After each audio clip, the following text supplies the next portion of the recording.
This is episode 51 of a series where we examine the cut content, design, and development of Fallout New Vegas. In the original release, you could find strange meat inside Mick and Ralph's refrigerator and stove. This led some early players to reasonably speculate they were cannibals. Strange meat could also be found in several other areas like the Gunrunners HQ, the Gray in North Vegas, Cottonwood Cove, Helios 1, etc. So what was going on here? Were cannibals just hiding in plain sight across the Mojave?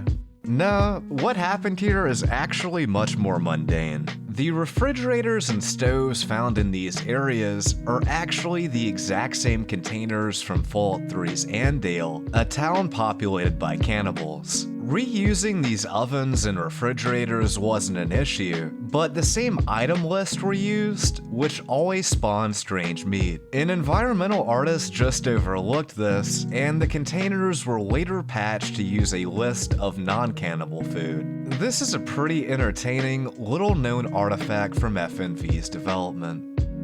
There's a short, unused track called Exit the Vault, which by its name would have been played as the courier left one of the vaults. This is an epic piece of music, so it's sad it was cut and that so few people have heard it.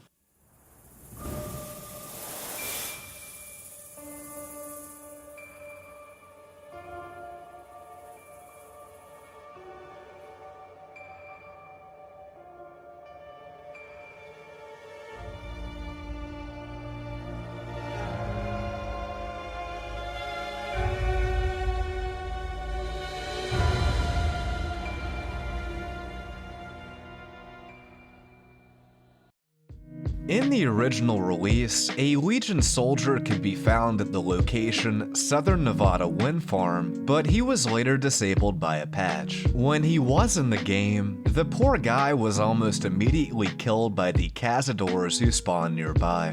During the quest Restoring Hope, the player recovers supplies for the NCR near the farm. After collecting the supplies, the player is ambushed by several Legion soldiers, and it's possible he was intended to be a part of that scene and was simply placed here by accident. That seems like the most likely explanation, since the area has no other relation to the Legion. Maybe he's the last remnant of some long-lost Legion quest, but it's difficult to speculate with so little information. In the desert north of Helios 1, there's a dog named Prospector Dog placed near a trailer, but it's always disabled in the final game. Like the Legion soldier, the dog's placement is strange in that it would have been immediately killed by the fire ants that spawn all around it. I suspect this dog was involved in a cut quest, but with no other information, it's anyone's guess how it was going to be used. During the quest Booted, Boxcar sends the player to rescue some of his Powder Ganger bros at the location Legion raid camp. In the final game, there are 2 Legion soldiers by the captives and a third at the other end of the camp. There's 4 other disabled legionaries here, 2 by the captives and another 2 not far from the other campfire. This is easily one of my least favorite quests in FNV, but if it was actually challenging to attack the camp, it would have been a bit more interesting.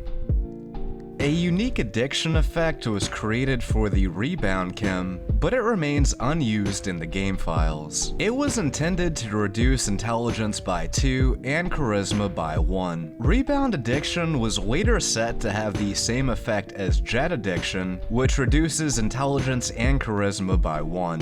The only 2 chem addictions that nerf stats by more than 2 points are Ultra Jet and Hydra, so presumably Rebound's addiction was cut to bring it more in line with other items. Rum and Nuka is set to give the player an agility boost for 240 seconds. However, the magnitude of the buff is set to 0, which gives the player no agility bonus. That means that using the item gives the player rads, dehydration if they're playing on hardcore, reduces their intelligence, and gives +1 to strength, making it effectively one of the worst consumable items in the entire game. Turpentine has a Pip-Boy icon, but it went unused in the final game. Perhaps this was cut because the vast majority of miscellaneous items don't have unique icons.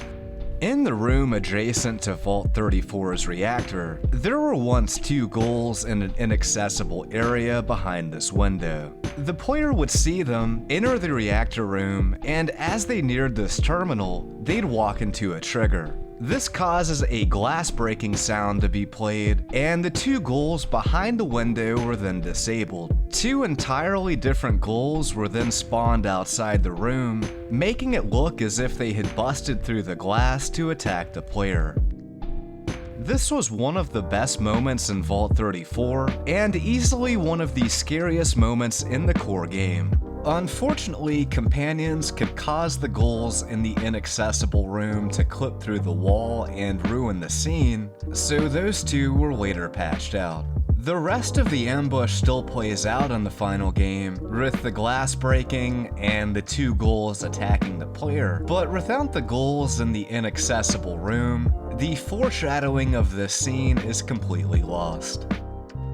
There's also several unused ghouls in this area as well, most notably a feral ghoul and a glowing one wearing Robco jumpsuits. There's also an unused version of the ghoulified Vault Tech security guards. While these creatures would have added a little variety, cutting them wasn't a huge loss. The largest cut to the area happened much earlier in development. Vault 34 was supposedly designed as a single world space, but it would ultimately appear as 3 separate cells. Josh Sawyer revealed the design behind the area in a video response.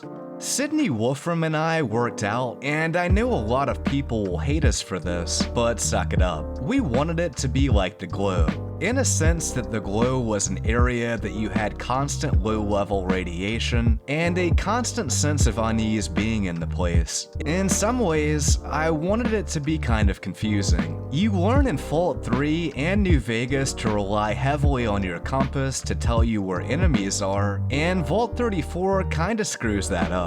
Because the levels are stacked and creatures are kind of all up on top of each other, it's hard to sort out if enemies are above you or below you. A lot of doors that open and close, intentional monster closets. It's one of the only places in the game where we have monster closets. And tough, deal with it, but you get a bunch of cool stuff at the end. It was also supposed to invoke kind of a Sierra Madre Depot feeling of when you actually manage to get to the bottom of that thing, you're like, yeah, and you just roll out with miniguns and all this other stuff. You still experience some of that confusion in Vault 34, but I'd love to see a mod that recreates the area in Obsidian's original vision as a single area. These changes might have made FNV into an even better game. Ultimately though, all of this was left on the cutting room floor.